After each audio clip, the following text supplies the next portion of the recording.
Welcome to the official YouTube channel for the Colin Cowherd podcast. Go on, hit that subscribe button if you're new so you don't miss any of our great football content this season. But I said this, Pittsburgh beats the Browns 23-9. I went 4-0 in my picks. It's the one everybody said you got to take that game. I just don't like division rivals and big spreads. But, let me defend Aaron Rodgers again. So far this season, 9 touchdowns, 2 picks, 69% completion percentage, 104 passer rating. He made a couple of throws today that were so Aaron, running right, throwing back left. He can get away with it. A throw in the end zone to, I think, Connor Hayward. Aaron has, like Baker Mayfield, in a way, it helps that Aaron doesn't have as much horsepower, John, because what Pittsburgh does have between, they have size. They're, Washington, they have big receivers, they have size, they have big targets, and with catching radiuses. And I think Aaron, they're a team that can do a lot of damage inside of 15 yards. And they also have guys that can break tackles. And I think Aaron's smart enough to see that. Like today was classic, 21 of 30, most of it underneath, a couple of back shoulder throws, one great throw in the end zone.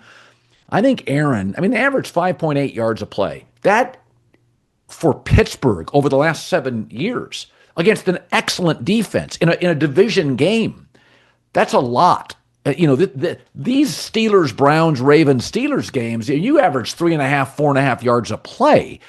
I don't want to buy into Pittsburgh, but it's hard not to, because I do think Aaron's intelligence and experience has sort of synthesized all these talented parts. They just felt like players the last 6 years. Now they feel like a real offense with a rhythm to me. Yeah, he definitely, feels a good cohesion with DK Metcalf, has a touchdown in the last 4 games. Yeah. He's very comfortable throwing that go route to him, or just the kind of the over-the-shoulder ball in the end zone. They have, like you said, enormous tight ends. Cam Hayward's brother's big. The kid from Georgia is massive. He's like an offensive tackle that can run. Freiermuth is just a high-level tight end. So they have 3 huge tight ends. Yeah, the question mark is the running game. Well, Gainwell now has kind of emerged. Like, they feel more comfortable using him. Caleb Johnson, they clearly don't really love, but have no choice. Warren was running guys over. The Cleveland Browns defense is pretty high level. Like, if they had a good offense, they would be one of the best teams in the league. Their defense is awesome. And as that game went, and this is part of football, right? You just kind of get worn out when you're a good defense and your offense stinks, and that's the case with Cleveland. But like the Steelers, early on, they're getting hit with haymakers. It's like, we'll stick this out. And Rodgers made a lot of throws. He doesn't move. It's pretty clear, like he once did. But he knows it. And like you said, he actually is more comfortable with his limitations and plays within himself. He's not, last year, it's like any player, any human being. As you age, you kind of have to change. I'm going through it right now with like my metabolism. Like, God, my metabolism at 40 is not the same as it was at 35. Welcome to life. It's like you're 41, Aaron. You tore your Achilles a couple of years ago. You can't scramble. So he moves a couple yards where he used to take off lateral to the line of scrimmage. He'll just kind of keep a play alive, but he's not looking for, he used to have he's like one of the great hero ball players of all time, because he could make something out of nothing into one of the most spectacular. Those days are done. But I think he kind of understands himself. And the other thing is their defense is starting to come on. Now, Cleveland's offensive line is pretty terrible. But as they get healthier up front. Well, Jalen Ramsey. Their defensive line. They had backup, the Herod guys making plays. Obviously, TJ Watts looked excellent the last 3 or 4 games. They were hitting hard today on defense. Well, early on, I was pretty nervous. I'm like, they got no chance. Here's the other thing, Colin. The AFC North, there's a chance all the other 3 coaches get fired. That's how bad it's going. Yeah. Stefanski's in major trouble. Zach Taylor's done. And Harbaugh, that thing's going to get louder and louder. They could have the division wrapped up by like early December. And they could be like an 11-win team and win this division by 4 games. Listen, their schedule gets tougher late. But here's the thing. When you start watching players like Aaron Rodgers, Russell Wilson had some decent moments in Pittsburgh. The Giants couldn't sit him fast enough. Brian Daboll's running to the tent to find Jackson Dart.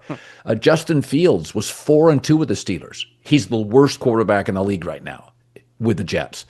Like, here's the thing about Pittsburgh. They're not clever offensively. They're not San Francisco. They're not McVay, although the Rams are struggling. But you know what? They're so functional as an organization in terms of drafting and developing. You and I have said this for years. They're going to win 9 games because they it's a well-run operation. Tomlin can drive me crazy. They don't get offense.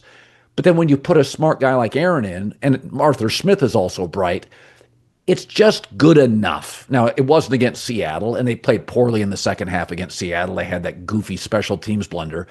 But you start watching I guess it's this, John. You said this 3 weeks ago.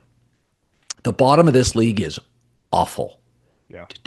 Tennessee is awful. I'm talking, I mean, the Saints they're fighting their butt off. New Orleans is fighting hard. That's a bad team. The Jets are absolutely awful.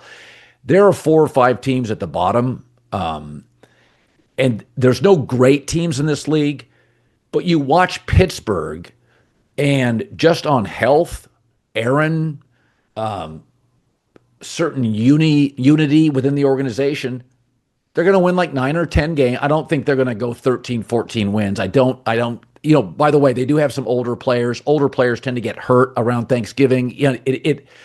But I think Pittsburgh is going to be a playoff team. Again, they'll probably be a one-and-doner, but I think they'll be a playoff team. Well, obviously last year their defense fell off a cliff, but also, the quarterback play with Russell, once it got really cold, he looked really, really bad. Old players, and Aaron's obviously a lot older than Russell. You go, well, I'm looking at their schedule now. Starting in about mid-November, they got home game against the Bengals. Could be cold in Pittsburgh. At the Bears, 11-23. Bills at home, at the Ravens, at the Browns, versus the Ravens. I mean, these are a lot of games that could be snowing, could be 20 degrees. Yeah. And like you said, the bottom of the league is really crappy. Well, they're going to have teams in their division that aren't going to win that many games. But the Browns are not like one of those awful teams that's easy to play. I would say the same about the Bengals, right? Because at any moment, they just got some good players. I know Hendrickson got hurt, and who knows, I guess he could get traded. But if the Bengals and the Browns are the worst 2 teams in your division, both teams probably going to win a combined like 10 games. They are just not you're not playing the Jets, right? That's right. Just hard, especially the Browns. That is physically taxing. And they played the Ravens twice in the last month and a half. They could be a little healthier by then. It's not going to be, you saw today. I mean, the Ravens have a lot of pride as an organization, even if they're playing random guys. I thought the whole time, like, everyone thinks the Rams are going to kill these guys. No, they'll probably win, but they're gonna have some like dignity as an organization here. That even if we're gonna win 4 games, we're gonna do it with our head held high. This is a pretty prideful division. Tomlin, I forget who was calling the game, but they basically said Mike Tomlin tried to tell his rookies, don't get fooled by the records in this division. These interdivision games, these 6 of them, are worse. So, and the more Aaron plays in these, especially against the Ravens, like, they're going to hit him. They'll find a way. And it's just, can he maintain? Because if he's healthy, I will say this, they do have a chance to, like, compete in a playoff game. I think the AFC is pretty wide open. You got Bo Nix, 3 completions. The Chargers have a bunch of injuries. The Jags still got Trevor Lawrence as their quarterback. I think you saw the Colts today. I mean, they're not a perfect team by any means. There are going to be some playoff teams in the AFC that aren't exactly 2 years ago Ravens, some of these Bills teams in the past, and some of the prime Chiefs teams. So it's not saying they're going to be in the AFC Championship game, but it's definitely more wide open than I think we imagined when the season started.